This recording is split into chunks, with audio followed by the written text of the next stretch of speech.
मोहतरमा शमीम बानो साहिबा से मैं गुजारिश करूँगा कि मोहतरमा अब्बू आसिम आज़मी साहब की खिदमत में ये पैगाम अमन और मोहब्बत की शाल पेश करें। आप पुरजोर तालियों से इस्तकबाल फरमाएं।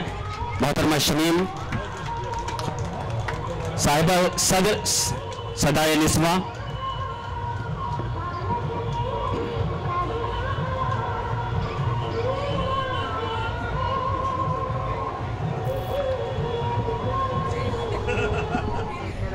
और साथ ही आपके इस इलाके की हरदिल अजीज कारपोरेटर मोहतरमा रुखसाना सिद्दीकी साहिबा की खिदमत में भी खान शमीम बानो साहिबा शाल पेश करेंगे। आप पुरजोर तालियों से उनका इस्तकबाल करें।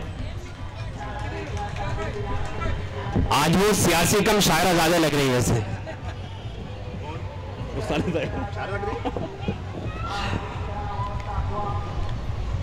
मोहतरमा लता हया साहिबा, हिंदुस्तान का एक ऐसा नाम, खवातीन की एक ऐसी आवाज जिसने अपने कलम से पूरी दुनिया में खवातीन का सर बुलंद किया। मोहतरमा लता हया साहिबा पुरजोर तालियों से इस्तकबाल करें।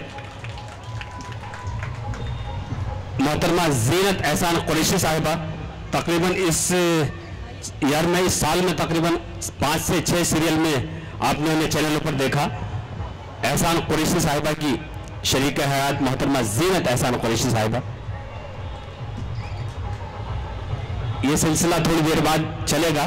डॉक्टर साहब रस्म मोहब्बत है शमीम साहिबा अब्दुल रऊफ चौधरी साहब के साथ में शाल का नजराना पेश करें। पुरजोर तालियों से इस्तकबाल करें।